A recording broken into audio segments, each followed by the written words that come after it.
Oh, oh,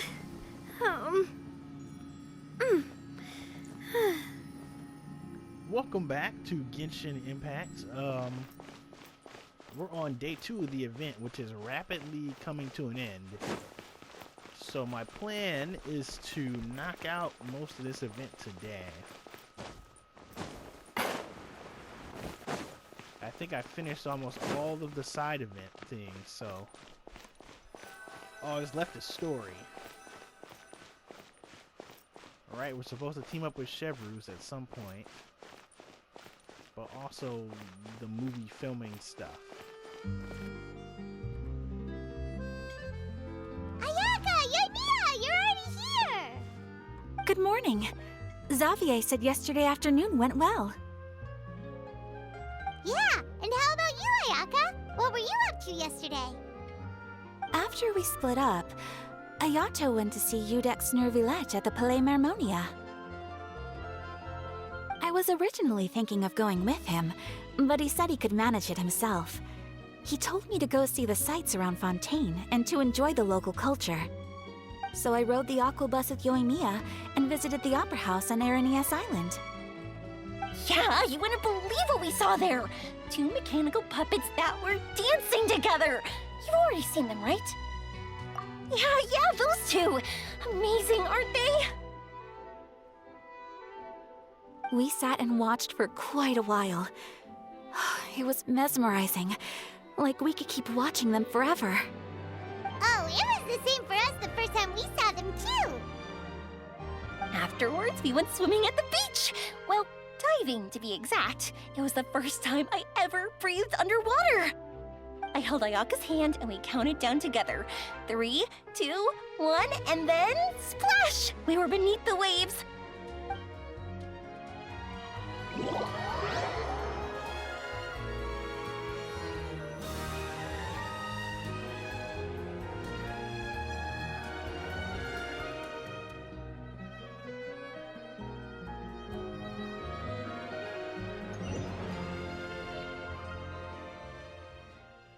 At first, I didn't dare to open my mouth. But once I couldn't hold my breath any longer, I decided to take a big breath in. Turns out the water wasn't as salty as I imagined. It didn't really taste like anything at all. Before I knew it, I was breathing like normal down there. It was an amazing feeling. Ayaka said I was too nervous and needed to loosen my grip. She got used to everything way faster than I did. I knew that the Traveler could do it, so I had no doubt we could do it too. That helped me feel at ease as soon as we dove in. The underwater world in Fontaine truly is beautiful. I love seeing the romaritime flowers blossoming underwater, like little candles lighting up the streets at night. Yeah, and there were so many creatures that we've never seen in Inazuma. Like those fish that shimmer like a sword blade. Whoosh! Oh, and those big fish that call when they see people. Ooh. Oh, you mean Hunter's Rays and Blubber Beasts! I just love the name Blubber Beast. Just wait till Pops and the others hear about this. They probably won't believe a word I say.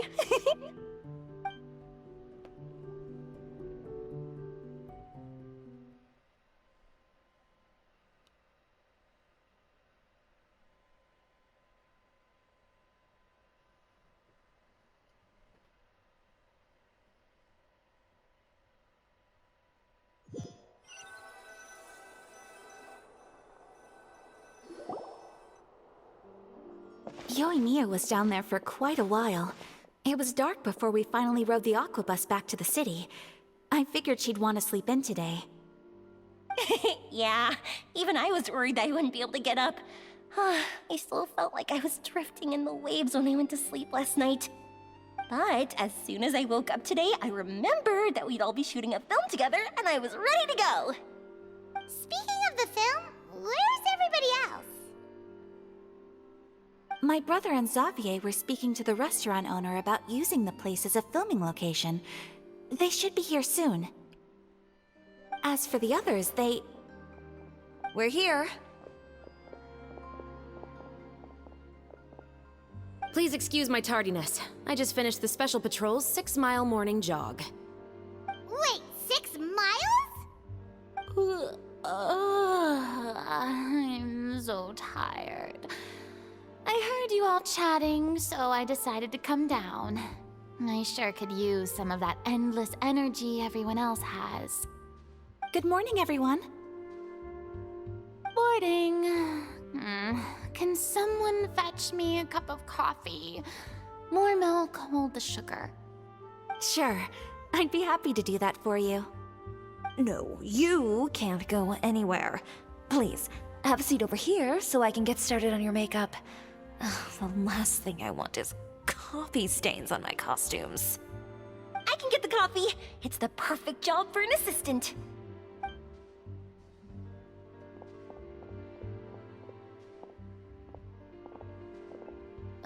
So much energy. Seriously, what's her secret? Oh, Yoimiya's always like that. But you sure look exhausted, Farina.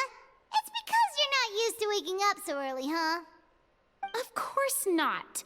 I spent the whole night reading the novel from cover to cover, marking sections that either need to be omitted or adapted. Wow. Paimon didn't expect you to be so thorough. Well, I was the biggest star in all of Fontaine after all. It takes more than just a pretty face to earn a reputation like that. I know how to get serious when the situation calls for it.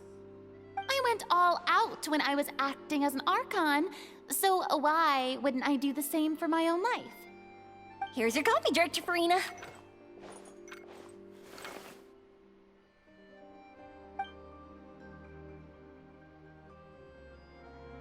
Oh, thank you. The sound of being called director and the aroma of coffee feels almost as refreshing as hearing the birds chirping in the morning. It seems everyone has managed to arrive on time. We've reached an agreement with the restaurant owner. We are free to use the second floor to shoot our film. Really? That's great! He is really looking forward to our film, and hopes that providing his restaurant as a filming location will attract more customers. Well then, Mr. Xavier, I'll leave the rest to you. Okay, thanks.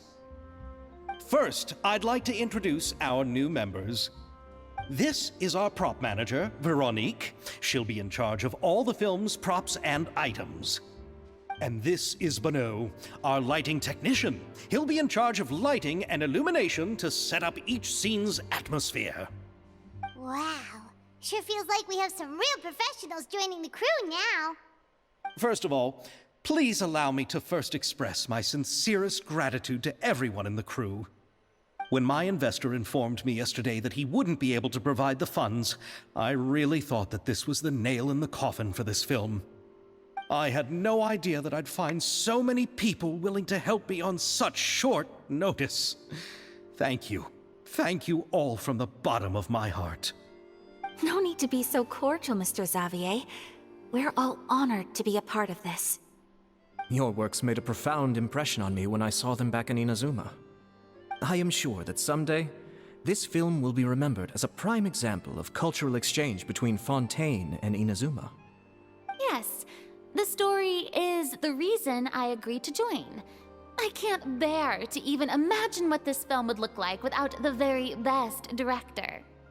Anyway, I would like to make a promise to everyone that as the producer of this film, I'll do whatever I can to ensure that everything goes as smoothly as possible. This is not just my film. It also embodies the thoughts and feelings of every person here, as well as the endless effort we are about to pour into it. So, without further ado, the two Musketeers will officially begin filming now! You may take it from here, Director Farina. All right, listen up, everyone.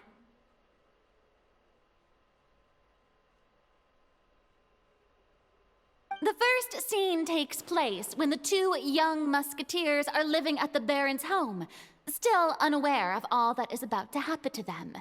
We'll need props and lighting to set the scene. Our lead actors can go get their makeup done, and extras, please take this time to go over your positions. Whoa. Seems Farina's really kicking things into gear as the director. Is everyone clear? I don't want anyone traipsing around the set like umbrella finches. All right, cameras will start rolling as soon as the set is ready. Let's make a film that'll make some serious waves in Fontaine. Not the kind of waves that drown people. I mean, the good kind of waves. Seems like she's still a bit traumatized by that. Anyway, let's go see if there's anything we can do to help.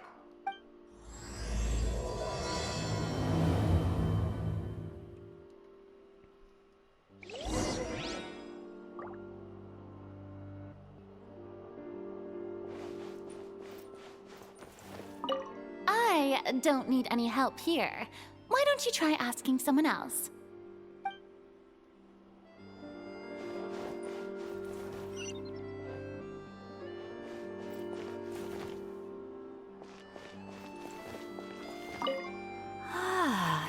So this is what a musket looks like. Not exactly.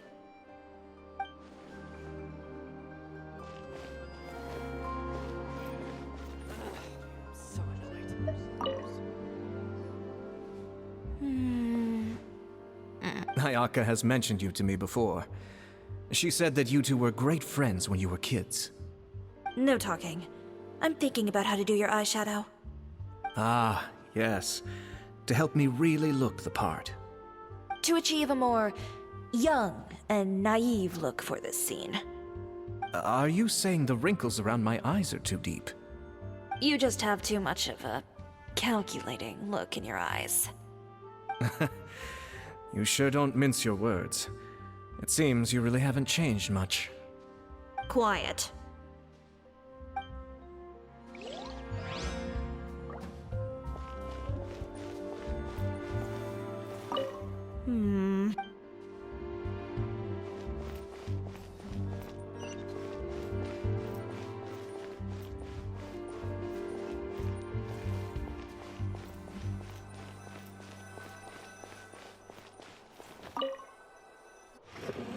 How about here? A little more to the left. You got it. Hey, Yoimiya, do you need a hand? No, I'm fine.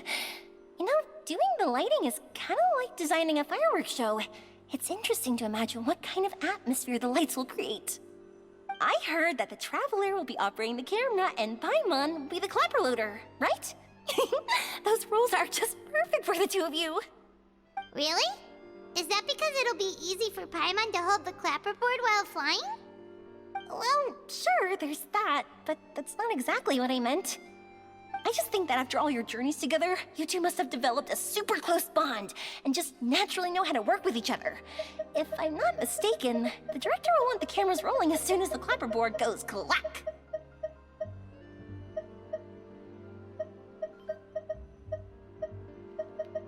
I don't know.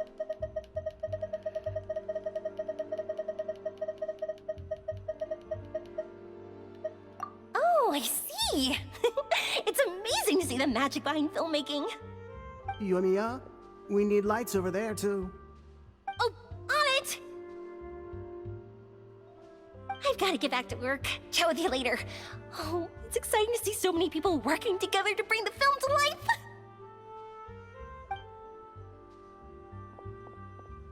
Seems like Yoimiya's really getting into it.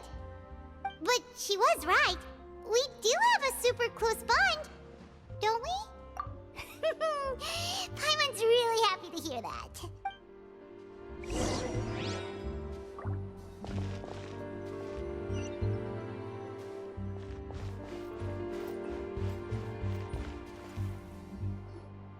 So, this is a real musket? No, it's just a prop weapon. Not bad. Have you seen a real musket before? Only in books and newspapers. I made this one based on the relative shape and proportions I saw in reference images. When we're filming, some special gunpowder will be applied around the muzzle, which will help create the flash and smoke effects of a real gun being fired. Which means it'll be up to the actors to portray the recoil. That's right. The sound effects for gunshots will also be added in post-production. Thank you, Veronique. I think I know where to start now. However, the musket's gears and firing pin could still use some work. Adding some wear on the metallic components will make them appear more realistic. Also, be sure to rub the muskets with some oil each time before we start shooting. That'll give the impression that the firearms have been well maintained. Good point. You seem to know a lot, Miss Chevreuse. I assume you use these types of firearms on a regular basis? Yes, I perform routine maintenance on my weapons every day. Just like we as people need to eat and sleep, muskets need to be cleaned and maintained. I also perform similar care for my sword every day, and familiarize myself with its shape and weight, to the point where it feels like a natural extension of my body. Yes, this way, our weapons will never betray us in the heat of battle. Yes, well said. It seems we have the same philosophy on this topic. Oh, sounds like they found a common interest to talk about. Though these props differ from the muskets I use, I can still give you some pointers. Good. I look forward to your instruction. First and foremost, never point the weapon at anyone, regardless of whether it's a real or prop weapon or whether you're holding it or it's on the table. This holds for any time when you're not actively engaging an enemy. Okay, understood. When aiming the musket, extend your arm so that it's level with your shoulder, and use your eye to look down the weapon's sights. Like this? Not bad. Now, try saying your lines. This is the end of the road for you. Good. Now turn your body a little. That way, you'll give your enemy less of a target to work with. And relax your shoulders. Here, allow me to demonstrate. This is the end of the road for you. Huh. Excuse me, Miss Chiori. Director Farina, there's something I wish to discuss with you. Oh? What is it? Like this? Yes, much better. What do you think? I do see your point. But are you sure you wish to do this? I believe it would be most fitting. Well, if you insist. All right, I understand. Miss Ayaka, Miss Chevreuse, could the two of you please come over here? Huh? What's going on? Are we gonna start filming now? Let's go see. What is it? I have a question for you, Miss Chevreuse. Would you be willing to play the role of a musketeer? What? To clarify, I would like to turn over my role to Miss Chevreuse. But brother... Don't worry, Ayaka. I actually view this as a good thing. I was becoming troubled trying to set aside some time to speak to the staff at the Palais Mermonia. I would like to have some conversations about the cultural exchange between our two countries, and I've heard that the bureaucratic process here can get rather complicated. Now, I will be able to focus on my work. Besides, you also know that I'm not really one for public performances. Are you really sure? From a director's point of view, I also felt like the relationship between the two musketeers in the original story could be improved. The older brother in the story plays the lead role with his overbearing character, but this causes his character to overshadow that of his sister, and the theme of the two supporting and relying on each other isn't conveyed very well. But if we were to change the siblings to two sisters of a similar age, then that aspect of the story might come through more clearly. Also, I've seen you instructing Ayaka. That cold and dignified personality is exactly what we need for the older musketeer. Of course, even with all these insights, the decision should still be made by Miss Chevreuse. Chevreuse mentioned that she really likes the story, right? Paimon bets that she'll take the role.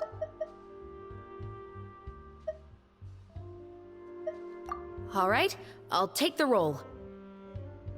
Good! It's decided then. I'll get started on making edits to the script. We'll also need to make some immediate adjustments to the lighting, props, and costumes. I have a feeling that our adaptation will be even better than the original story. You're doing a great favor for me, Miss Chevreuse. You have my gratitude. Don't mention it. I like this character, so if anything, I should be the one thanking you. Well, since my brother is the one who brought up the idea, I suppose there's no need to worry. Let's go, Miss Chevreuse. I look forward to working with you. Please, just call me Chevreuse.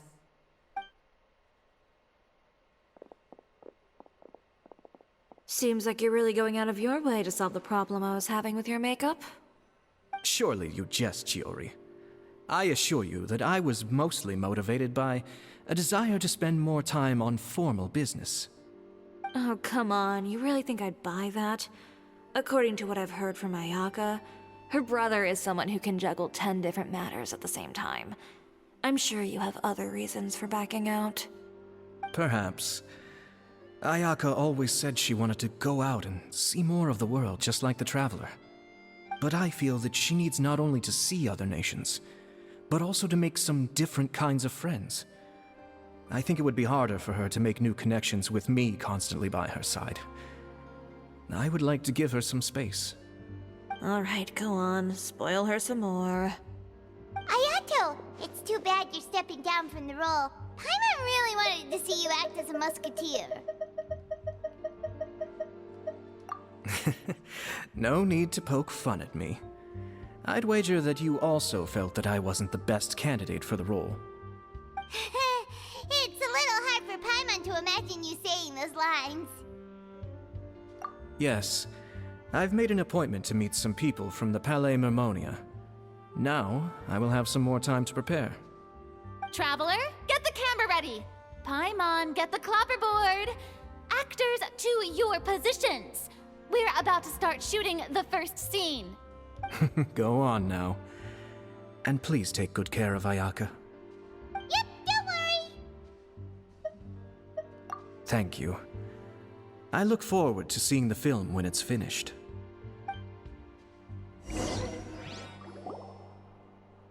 All right. Now that we're all here, let me help set the scene for everyone. The first scene takes place when our two main characters are still living at the Baron's estate. They've been ostracized and verbally abused by others in the household, but they still have no idea why. We want to capture how naive and innocent they are, despite their pain.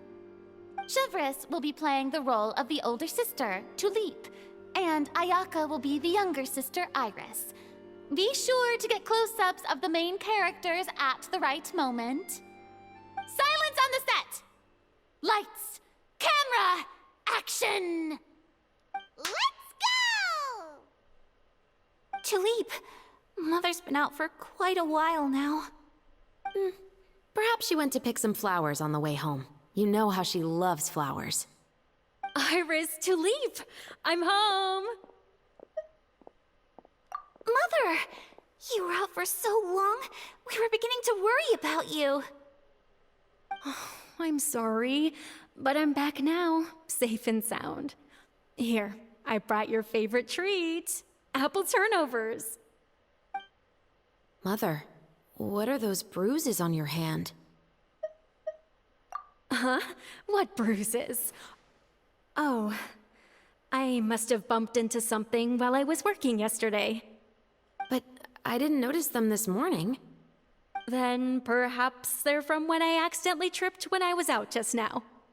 By the way, did you have fun playing at home? What's the matter, Iris? Well, we've realized that no one really wants to play with us. They even took Iris's doll and spat at us. And they even called us names. They said we were... Shh. It's all right. Don't worry. Girls, It doesn't matter what anyone says. Don't listen to them. No one can define you with such words. You both have wonderful lives ahead of you. Just like your names. You will both blossom like beautiful flowers. Maybe your time to blossom hasn't quite come yet, but one day, you two will bloom more beautifully than anything else.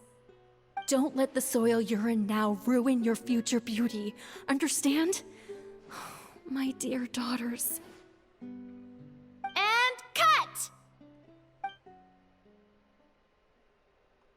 Not bad. The actors' emotions were all on point. Let's keep that take. Also, if our clapper loader could avoid shouting at the start of the scene next time. Oh, got it. Great. I was a little worried that my nerves would get the better of me. What about you, Chevreuse? I felt fine. The lines weren't too difficult at all. Seems like Farina must have adapted the role nicely. You two were great. I couldn't tell it was your first time acting in a film. You should have more confidence. Thank you for your encouragement. Positions, everyone! We'll move on to the next scene after we try a few more camera angles.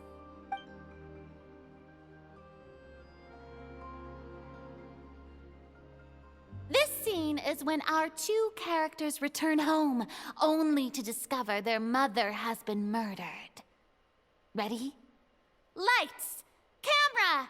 Action! Mother, we're back! Mother?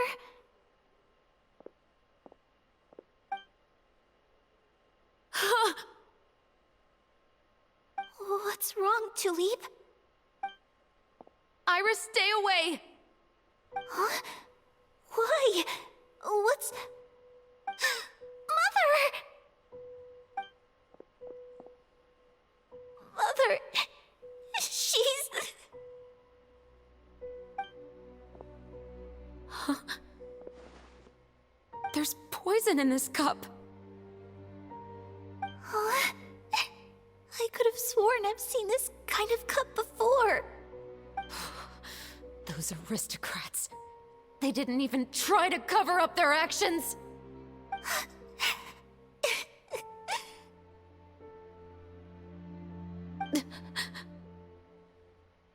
Iris, we need to leave this place. Leave?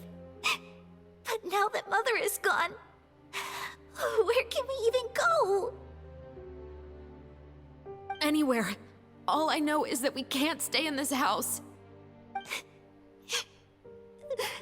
But are we just going to let them get away with this? We'll have our revenge, I promise you. Just not right now.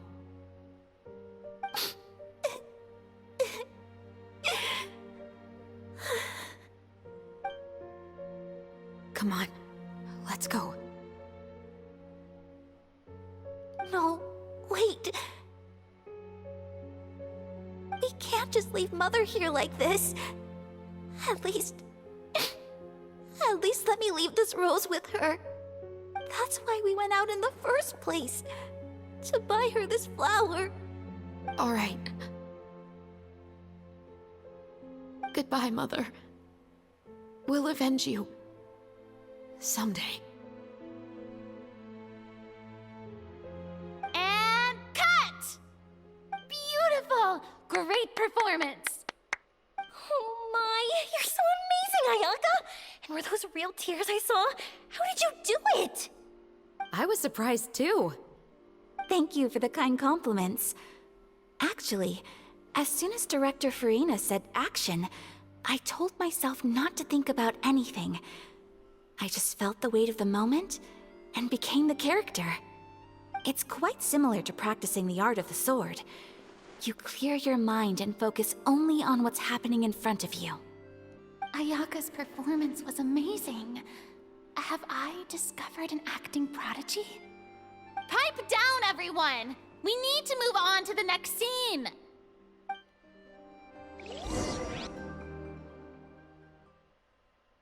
Not bad, not bad, not bad. I guess we're gonna be in the hotel the whole time. But wouldn't they change venues for the part of the story where they're not living in the mansion?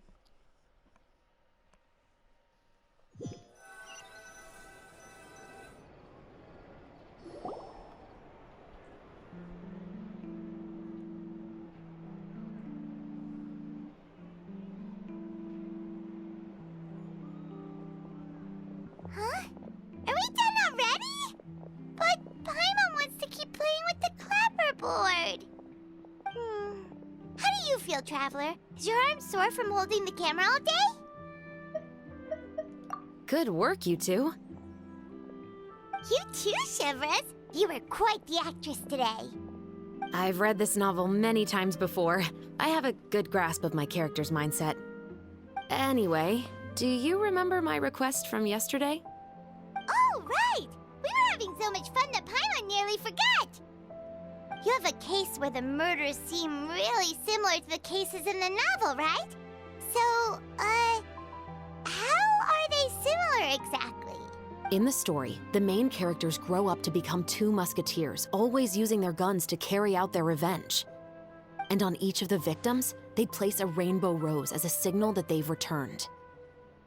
Yes, that's correct. We found rainbow roses just like in the novel. Seems like you're connecting the dots now. Oh, that does sound pretty concerning. Especially after seeing the script today. Oh, now Paimon can't stop wondering what kind of ulterior motive the murderer might have. What do you think, Traveler? You're smart. Paimon wants to hear your thoughts. Good. On behalf of Fontaine's Special Security and Surveillance Patrol, thank you for your dedication to justice. There's no time to lose. We should start investigating right away. Follow me. Huh? Right now? But we just got done filming all day. Paimon's so tired. The most valuable intel always comes after nightfall. They are like small, remote islands in the middle of the sea. If you don't stay vigilant, you will pass right by them in the fog. That's how one of my favorite books always puts it, at least. So, where are we going right now? Let's start by checking out some workshops that sell mechanical components. If the culprit is making their own weapons, it's very likely that they'll visit those sort of places. That's not far away.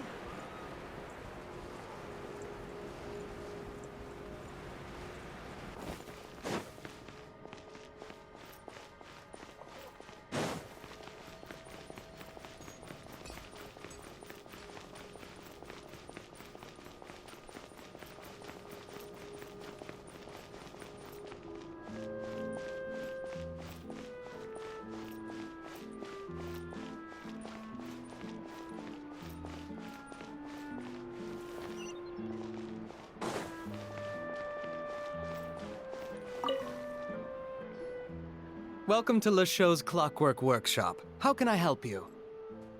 Hello. I'd like to know if anyone has purchased some special components lately. Special components? Sorry, could you be more specific? I mean the kind of components that aren't typically used for clockwork toys, but for firearms. Huh? For firearms? No, we don't sell those sort of things here. Don't misunderstand. I'm not here to cause any trouble. We are merely investigating a case, and we're hoping that you could cooperate. Well, to be completely honest, I'm not even sure what kind of components that would entail. Has anyone ever purchased components here as an individual rather than on behalf of an organization? We have a lot of customers who buy toys, but those who buy components are all regular customers who buy in bulk on behalf of their organization. Is that so? I understand.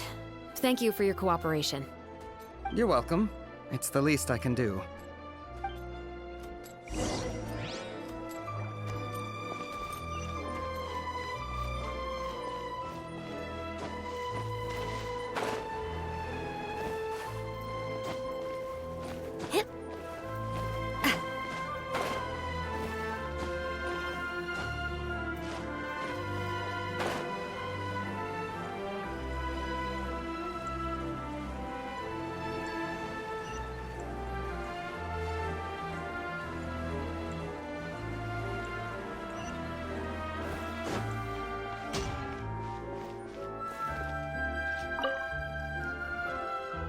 Oh, hey, Chevreuse.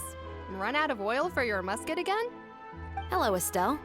I want to know if anyone has come to your shop recently to order some firearm components. Oh, is this another case? Let me think. I don't think so. Some people have requested that I make some prop guns for the Fontaine Film Festival, but I refused all of those requests. Oh? Why's that? Because there's no profit! I only make things here that can do some real heavy lifting. I don't have the energy to make some new molds just for the festival. So where did our prop guns come from then? Then, has anybody come specifically looking for mechanical components? Well, I usually sell off my scrap to the Fleuve Cendre. I don't typically give them to one specific person. I understand. Thanks for your cooperation. Don't mention it. Always happy to have the Musketeers' patronage. Seems like we haven't found any leads to go off yet. Yeah, unfortunately. All right, let's head to Fleuve Cendre next. Huh? Are you sure? People might not be so thrilled to see the captain of the special patrol there. You think so, huh? Then I guess you don't know. Huh? Know what? That I grew up in Fleuve Cendre. Fleuve Cendre, where's that?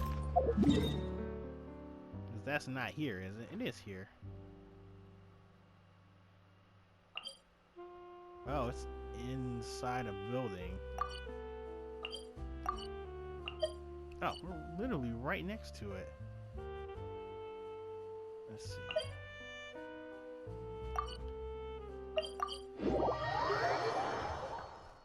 This is an area I have not been to yet. There's a door, and a waypoint. So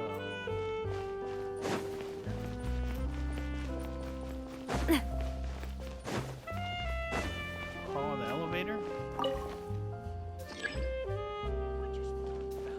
Unlimited Mora or unlimited time?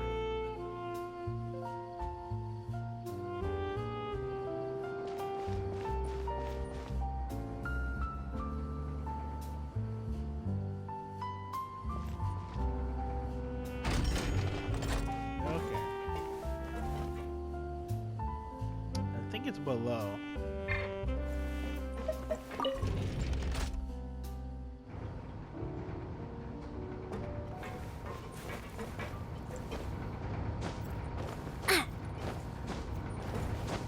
Oh, no gliding in the elevator so we don't break it.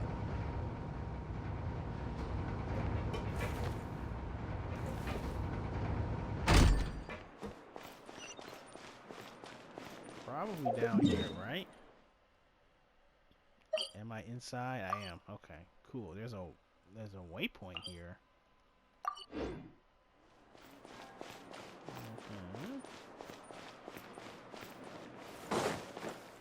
Looks like they're running out of tight 3 screws. Whoa.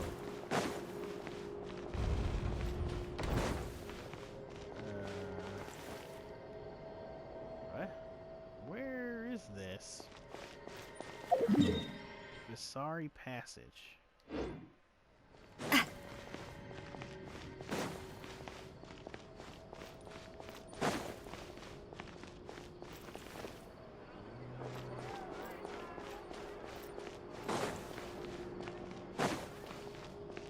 Lower?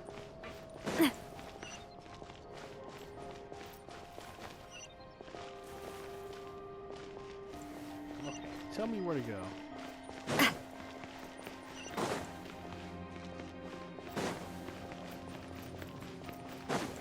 Huh? Okay.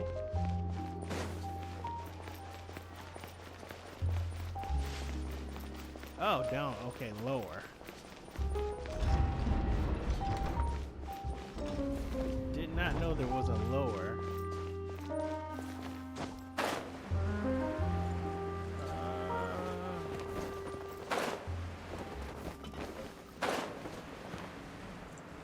up in the sewers?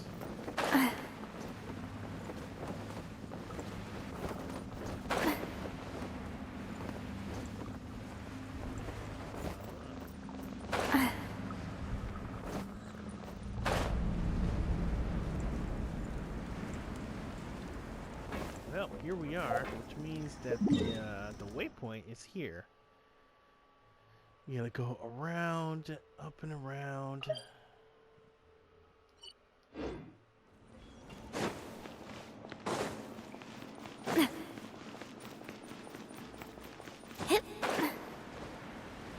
They literally have a sewer dimension? Not a sewer dimension, but a sewer.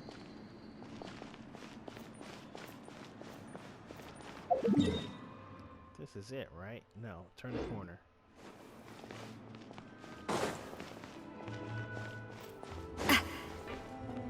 Look at it. It's a sewer city.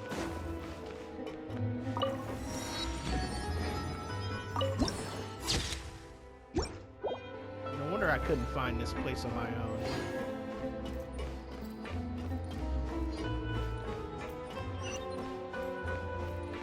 Y'all really live in the sewer?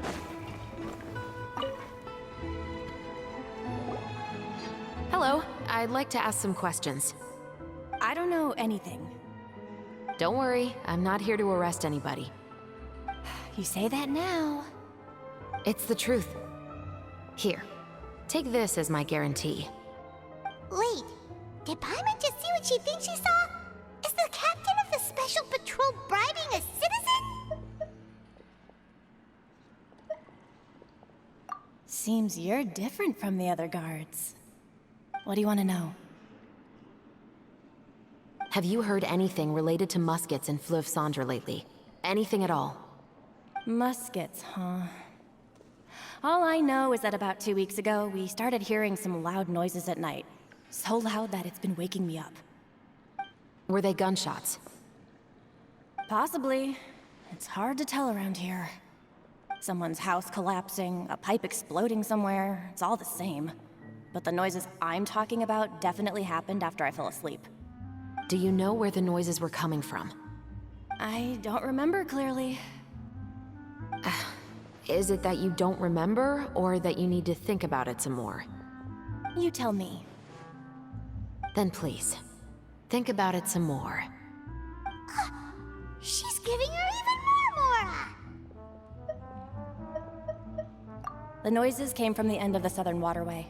I came out and had a look for myself and I wasn't sleeping well, but I didn't dare get too close. That's all I know. All right, I'll take your word for it. Thanks for the pâte de fruits.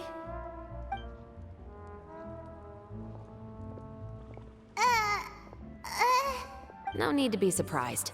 I grew up here, remember? I know how to get people around here to talk. My apologies, I'm all out of sweets. Though I do have some other tempting snacks in my custody. Fries, fried chicken, and even onion rings. But taking care of junk food is my responsibility. You're better off sticking to your normal, nutritious diet. Now then, let's keep going.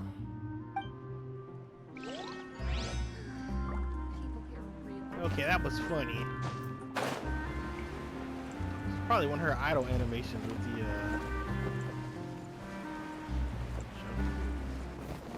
Adventuring underground is way more fun than I thought.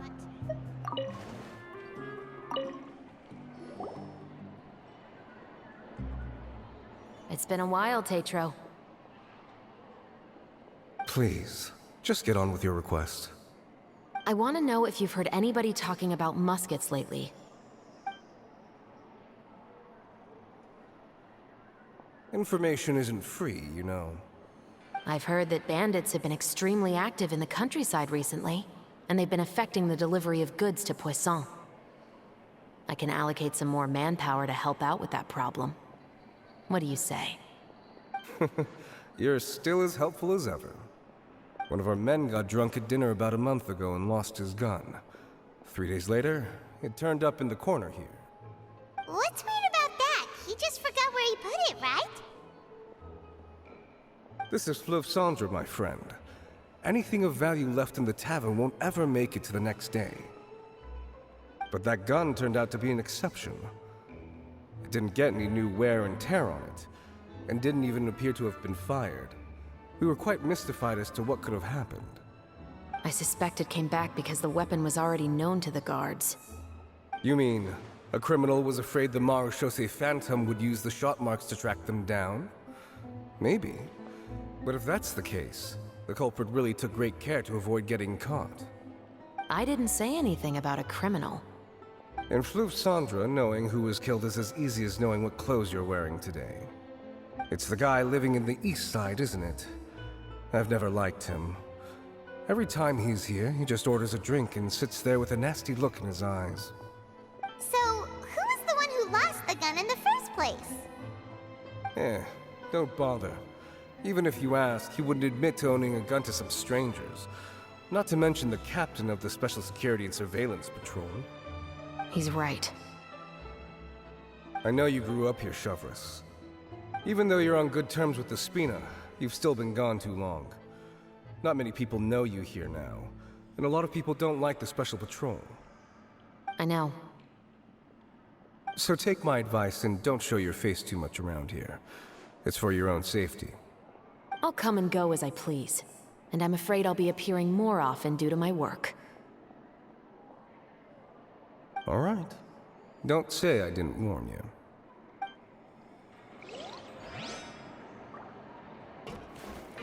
Can I buy stuff from this guy?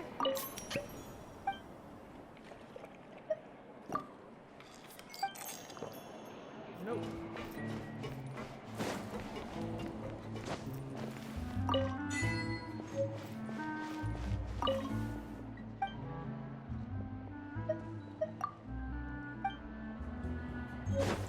Could I grab the book?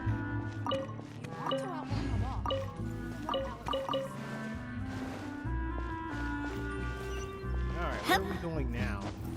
The business you're in, you gotta keep up with the changing times.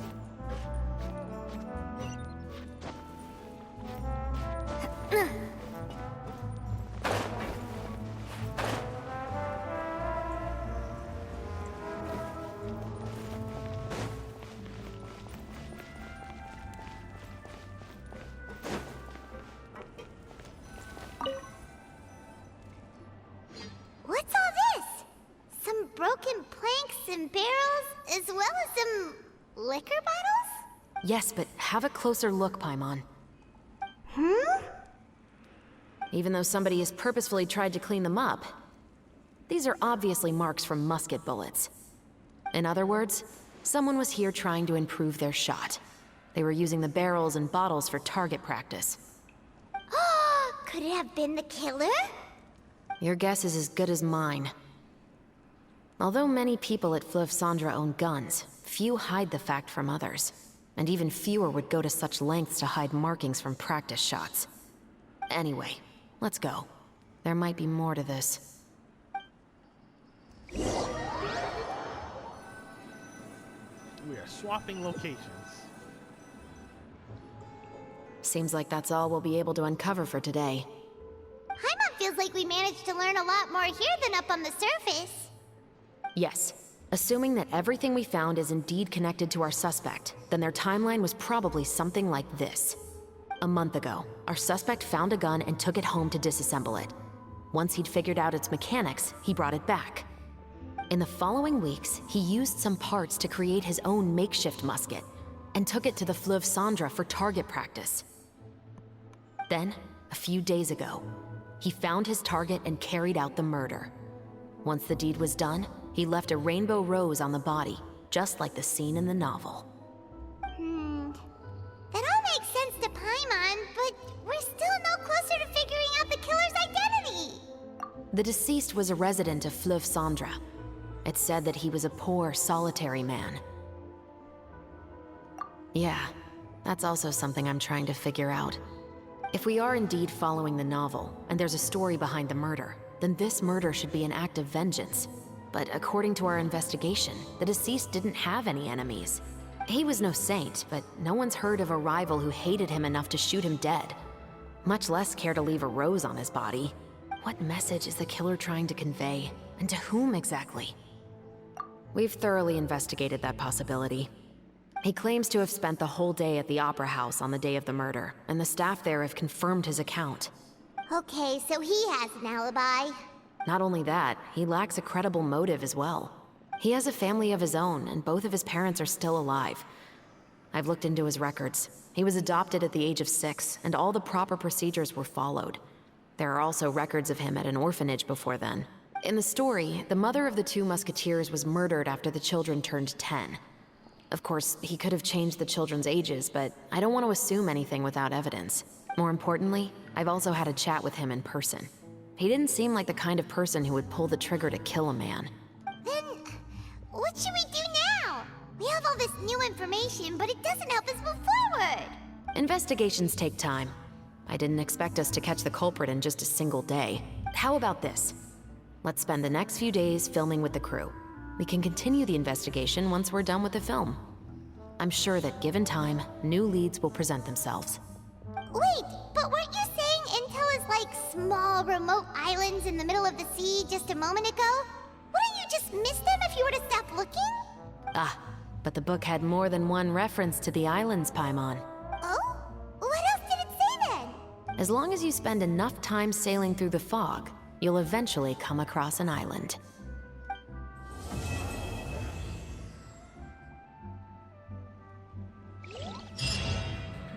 Well, that was easy.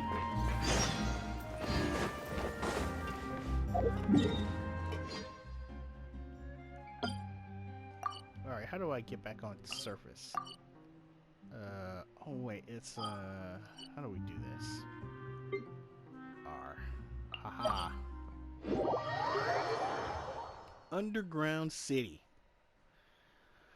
How about that?